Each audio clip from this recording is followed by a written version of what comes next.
Welcome back, fellas, into this new video of TechSpress. Now, you want to refresh start, but every time you open the game, your old characters is still there. So, uninstalling a game doesn't touch your save data. Steam hides it into two places: your local app data and the Steam cloud. I'm going to be showing you how to break the sync loop. So first of all, you want to kill this cloud sync. First, we have to stop the Steam from healing your save files. You want to right click to your game. I'm going to sign in directly into my Steam account, and I'm going to go for the option that says library. Then I wanted to find the game I wanted to no longer, let's say, start from my actual game start element. So I select here and go for managed. Now here from manage, or let's say that I'm going to go first of all from properties. Now here you wanted to turn off, for example, the game, and if you don't, for example, the toggling of keep games saved into the cloud, which is here's the Steam account. I will be deleting this element. If you don't do this element, the moment you delete your local files, Steam will just download a copy from the server. So you wanted to keep these off until we have finished the actual clean. Take that in mind. Now, most Steam saves are buried in the user data folder. So you wanted to open the file explorer and head to this path, which in my case should be C program files, Steam user data. So let's say that I just go for program files, and usually here should be appearing directly inside the.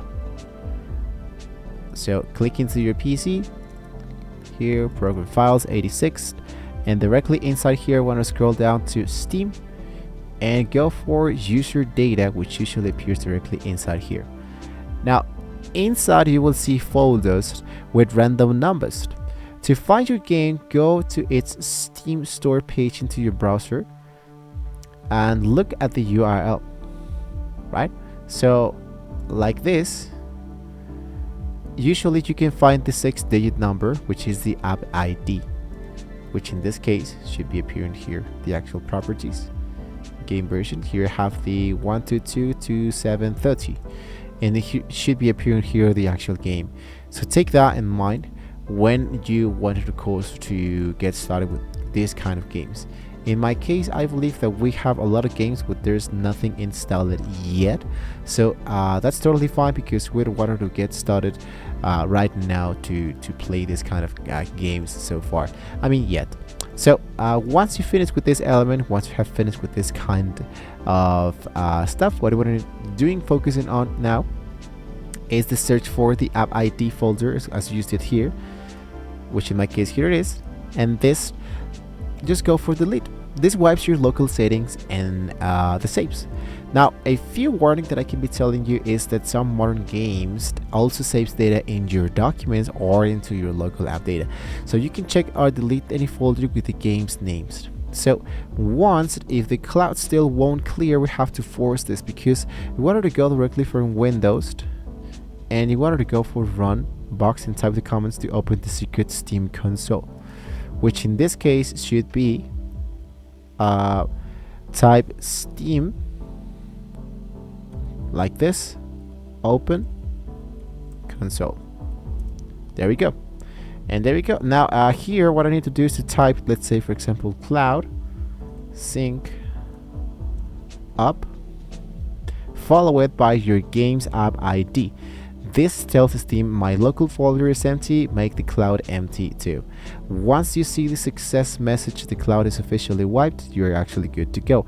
Now on a Steam Deck, it's easier because you can go to the game settings and hit for developer and look for the deleted proton files, and you're good to go. Now you can turn cloud sync back on with your game, which in my case should be this one. Go for properties, general, Steam Cloud, enable, and we're good to go. So there you have it, guys. The process actually is not that hard.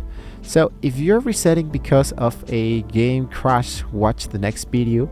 So basically this is just like a really easy way of how you can actually get started. So don't forget guys to like, share and subscribe to the channel if you want to see more great tools like this. Thank you guys so much for watching the video, and well, hopefully with all of this being said, we can all see you well next time.